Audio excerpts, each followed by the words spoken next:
Hello friends, आज के video में डिस्कस करने जा रही हूँ क्लास 10th सीबीएस कंपलसरी की पोयम है डस्ट ऑफ स्नो, जिसे रॉबर्ट फ्रॉस्ट ने लिखा है। उसको रॉबर्ट फ्रॉस्ट इंग्लिश लिटरेचर के या इंग्लिश के जाने माने उन कवियों में से हैं जो कि अपनी सिंपल सी पोयम्स के माध्यम से एक बड़ा सा मैसेज हमें देने की कोशिश करते हैं। ये पोयम मुश्किल से 8 लाइन की छोटी सी पोयम है हमारे पास, परंतु इस पोयम के माध्यम से उन्होंने एक बहुत प्यारा मैसेज दिया है कि जो व्यक्ति हमेशा हर चीज़ को पॉजिटिवली लेते हैं वो जीवन में कभी निराश नहीं हो सकते। डस्ट ऑफ स्नो पोयम के अंदर हमें उन्होंने 2 नेगेटिव ओमेन वाली चीज़ों को रेफ़र करके वो हमें बताते हैं। नेगेटिव ओमेन वाली ये 2 चीज़ें कौन सी है पोयम के अंदर? एक तो क्रो है, एक हेमलॉक ट्री है। इन दोनों को नेगेटिविटी से जोड़ करके हमेशा देखा जाता है। तो इन दोनों का रेफरेंस देते हुए पोइट हमसे कहते हैं कि देखिए, मेरा अनुभव जो भी रहा इन दोनों के साथ, इसका मुझ पर पॉजिटिव इफ़ेक्ट पड़ा। वो हमें ये भी बताने की कोशिश कर रहे हैं कि जो धारणा समाज में, दुनिया में बनी हुई है, वो धारणा हर जगह सही हो, सच हो, ये ज़रूरी नहीं है। हमें हर चीज़ को एक पॉजिटिव साइड लेकर के देखना चाहिए। जितना हमारा दिमाग पॉजिटिव होगा उतना ही अच्छे से हम जीवन में हर चीज़ को अपना पाएंगे। नेचर के बारे में भी वो एक चीज़ को बहुत ही खूबसूरती से हमारे सामने रखते हैं कि नेचर जो है वो कभी भी किसी से भेदभाव नहीं करता। और नेचर इज़, जैसा कि हम कहते हैं मदर नेचर, नेचर माँ है और माँ कभी भी बच्चों का बुरा नहीं करती। तो जो भी चीज़ें नेचर से जुड़ी हुई हैं, they always have a positive side for all of us. इस चीज़ को भी उन्होंने जोर दे करके इस पोयम से हमें समझाने की कोशिश की है। तो ध्यान दीजिएगा पोयम पर। सिंपल सा रेफरेंस है कि पोयम में वो बता रहे हैं कि एक कौवा हेमलॉक का जो ट्री था उसके ऊपर बैठा हुआ था, और जैसे ही पोइट उस पेड़ के नीचे से गुजरा, वैसे ही इस क्रो ने जो हलचल की उसके कारण हेमलॉक ट्री पर जो स्नो थी वो झड़ कर के पोइट के ऊपर गिर गई। अब हेमलॉक ट्री एक पॉइजनस प्लांट है जिसकी इंटॉक्सिकेटिव प्रॉपर्टीज़ होती है। इंटॉक्सिकेटिव बोले तो नशीला होता है ये पेड़, इसमें नशा होता है। क्रो को हम सभी जानते हैं, कौवे को एक बेड ओमेन या अशुभ संकेत वाला पक्षी माना जाता है। अब ये दोनों का प्रभाव, एक तरह से पोइट कह रहा है कि ऊपर से मेरे ऊपर आकर के गिरी। इन डस्ट ऑफ स्नो का मतलब है वो बर्फ़ की बारीक सी जो परत छाई हुई थी, वो पोइट बताना चाह रहा है कि उसके ऊपर आकर के गिरी। और जब वो बर्फ़ की परत आकर के गिरी तो पोइट, क्योंकि नेचर है, नेचुरल इंसिडेंट था और बर्फ़ इस तरीके से आकर के गिरी, तो पोइट जो कि एक बुरे से मूड में था, उसका मूड बिल्कुल भी अच्छा नहीं था। उस मूड में एकदम से चेंज आया और एक खुशी सी आ गई उसके अंदर। क्यों आई? क्योंकि वो नेचर के क्लोज था, नेचर के करीब आ गया था इस घटना के कारण। देखिएगा पोयम को, द वे, तो तरीका, a crow Shuk down on me, जिस तरीके से कौवे ने मेरे ऊपर गिरा दी। शुक डाउन, ऊपर गिरा देना। डस्ट ऑफ स्नो, क्या गिरा दी? बर्फ की परत गिरा दी। फ्रॉम अ हेमलॉक ट्री, कहाँ से गिराई? हेमलॉक के एक पेड़ पर से झाड़ करके मेरे ऊपर गिरा दी। हैज गिवन माई हार्ट, और मेरे हृदय को, अ चेंज ऑफ मूड, मेरे हृदय को इस कौवे ने क्या दे दिया? मूड चेंज कर दिया। मेरा मूड जो कि सैड था उसे कैसा कर दिया? हैप्पी कर दिया। अभी आगे आएगा, पोइट के जो वर्ड्स हैं आगे, उनसे हमें पता चलेगा कि उसका मूड सैड था। देखिएगा, and saved some part of a day, और मेरे दिन का जो कुछ हिस्सा है उसे बचा लिया। आई हैड र्यूड, कुछ हिस्से को तो मैंने क्या किया था? दुखी होकर के, र्यूड यानी दुख में, तकलीफ में, हेल्ड इन डिस्ट्रेस, जिसे कि मैंने निराशा के साथ संभाल रखा था। दिन का कुछ हिस्सा तो मैंने निराशा में बिता दिया था, उसके कुछ हिस्से को इस घटना ने क्या किया? बचा लिया। Saved, saved some part of a day, इस घटना ने मेरे दिन के कुछ हिस्से को बचा लिया।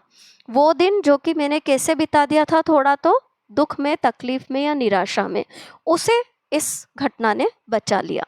यहाँ पर हमारी पोयम कंप्लीट होती है, और जो पोइट ने बताने की कोशिश की है वो यही कि नेचर हमेशा हमें सपोर्ट करता है, और नेचर के क्लोज आने पर हम हमेशा एक अच्छे मूड में चले जाते हैं, एक बुरे मूड से। यहाँ पर हमारी पोयम कंप्लीट है। पोयम से रिलेटेड कुछ क्वेश्चंस को भी आप लोगों से डिस्कस करना चाहूँगी, ध्यान दीजिएगा। पोयम से रिलेटेड फर्स्ट क्वेश्चन है, what is dust of snow? Dust of snow क्या है? डस्ट ऑफ स्नो से मतलब है सर्दियों में जब स्नोफॉल होता है तो पेड़ों के ऊपर जो परत छा जाती है बर्फ की, उससे। What does the poet say has changed his mood? Poet किस चीज को बता रहा है कि उसका मूड चेंज किया? तो क्रो, जिसने कि क्या किया था, हेमलॉक ट्री पर से जो डस्ट ऑफ स्नो है उसे झाड़ करके पोइट के ऊपर गिरा दिया था। इसने पोइट का मूड चेंज किया था। How has the poets mood change? Poet के मूड कैसे चेंज हुआ? पोइट का मूड कैसा था? वो परेशान था ना, परंतु जैसे ही ये नेचुरल इंसिडेंट हुआ, क्या हुआ, उसका मूड चेंज हो गया और वो खुश हो गया था।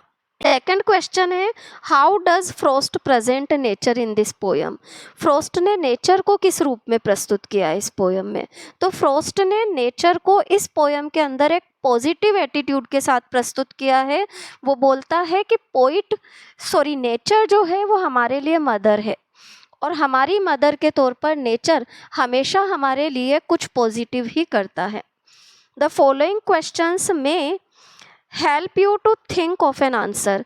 अब फॉलोइंग क्वेश्चन से आप नेचर को किस तरीके से समझ रहे हो उसका आंसर देने में आपकी मदद करेंगे। तो अब फॉलोइंग क्वेश्चंस क्या क्या हैं, ध्यान दीजिएगा। फर्स्ट है, what are the birds that are usually named in poems? कौन कौन से पक्षियों के नाम जनरली पोएम्स में आते हैं?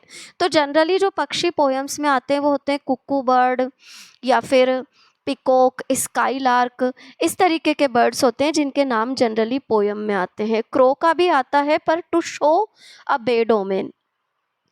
नेक्स्ट क्वेश्चन है इसी में आगे, फर्स्ट में, do you think a crow is often mentioned in poems?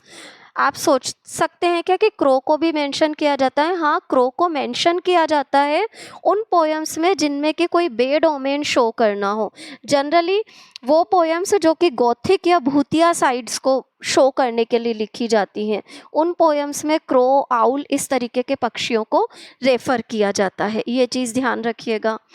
Next इसी में फर्स्ट क्वेश्चन में एक और जो क्वेश्चन पूछा गया है वो क्या है, what images come to your mind when you think of a crow? कौन सी इमेजेस आपके दिमाग में आती है जब आप एक क्रो के बारे में सोचते हैं? तो क्रो के बारे में सोचते ही सबसे पहली जो हमारे इमेज आती है दिमाग में वो कोई अच्छी इमेज नहीं होती, बेड इमेज होती है, क्योंकि जनरली हम इंडियंस में भी क्रो को एक बेड ओमेन का पक्षी ही माना जाता है, और श्राद्ध पक्ष में कौवे की हमारे यहाँ पर पूजा तक की जाती है। तो क्रो जो है वो एक बेड ओमेन वाला पक्षी है या फिर स्पिरिट्स से रिलेटेड पक्षी है। तो ऐसी ही कुछ इमेज हमारे दिमाग में आती है। सेकंड क्वेश्चन, क्वेश्चन 2 के अंदर का जो 2 क्वेश्चन है वो क्या है, again what is a hemlock tree? Hemlock tree क्या होता है? हेमलॉक ट्री जो होता है एक पॉइजनस प्लांट होता है, और जनरली हेमलॉक ट्री जो होता है इसकी प्रॉपर्टीज जो होती है वो इंटॉक्सिकेटिव होती है, नशीला पदार्थ। तो इसलिए हेमलॉक ट्री नशे और पॉइजन, इन दो चीज़ों को बताता है। Why doesn't the poet write about a beautiful tree such as maple and oak or pine? Poet ने अच्छे पेड़ों के बारे में बताने के बजाय हेमलॉक ट्री को क्यों चूज किया? पोइट जिस आइडिया पर एम्फसाइज करना चाहता है वो आइडिया पोइट का क्या है कि हमें हर चीज़ को पॉजिटिवली लेना चाहिए। नेचर हमारी मदर है, can never do anything harmful to us. हमें उसकी रेस्पेक्ट करनी होगी तो वो हमारी रेस्पेक्ट करेगी। तो नेचर और पॉजिटिविटी, इन दो पर जोर देने के लिए उन्होंने इस पोयम के अंदर हेमलॉक ट्री को यूज किया है।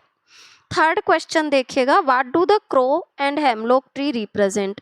हेमलॉक ट्री और क्रो, इस पोयम के अंदर हेमलॉक ट्री और क्रो जो उनको जनरली उनको जिस चीज़ से एसोसिएट किया जाता है उसके अगेंस्ट हमें ये बताते हैं कि ये हमारा वे ऑफ थिंकिंग होता है जो कि किसी भी चीज़ को पॉजिटिव और नेगेटिव बना देता है।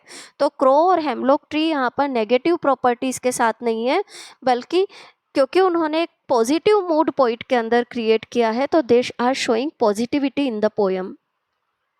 नेक्स्ट देखिएगा, जॉय एंड सोरो में से क्या, तो जॉय को रिप्रेजेंट करते हैं। इसी में आगे क्वेश्चन पूछा जा रहा है, what does the dust of snow that crow shakes of a hemlock tree stand for? जो ये डस्ट ऑफ स्नो है जो कि एक क्रो हिला करके गिराता है हेमलॉक ट्री पर से, वो किस चीज़ को शो करती है? तो एक्चुअल में वो नेचर के साइड को रिप्रेजेंट करती है, नेचर के पॉजिटिव साइड को रिप्रेजेंट करती है कि चाहे कितनी ही बुरी परिस्थितियां हो, हर चीज़ में कुछ पॉजिटिव होता है और हमें उस पॉजिटिव साइड को देखते रहना चाहिए। इस चीज़ को रिप्रेजेंट करती है डस्ट ऑफ स्नो। या विपरीत परिस्थितियां या अच्छी परिस्थितियां जो भी हमारे साथ घटित हो रहा है, वो सब कुछ वास्तव में क्या है, अगर हम पॉजिटिव तरीके से लेंगे तो वो कभी भी गलत नहीं है। तो डस्ट ऑफ स्नो परिस्थितियों को बताती है हमारी, जो कि क्रिएट हो जाती हैं, और साथ ही साथ में ये बताती है कि भगवान जो कुछ भी हमारे साथ कर रहा है उसके पीछे कोई ना कोई पॉजिटिव रीज़न छुपा हुआ है। तो इस तरीके से हमारी पूरी पोयम कंप्लीट होती है। और पोयम से रिलेटेड फिर भी कोई क्वेश्चन आप लोगों को पूछना है तो प्लीज़ कमेंट बॉक्स में कमेंट डालिएगा। मेरे चैनल को लाइक, सब्सक्राइब और शेयर कीजिए। जल्दी जल्दी 10th स्टैंडर्ड के सारे लेसन्स का वीडियो मैं अपने यूट्यूब चैनल पर डालने वाली हूँ, तो कनेक्टेड रहिए। Thank you everyone.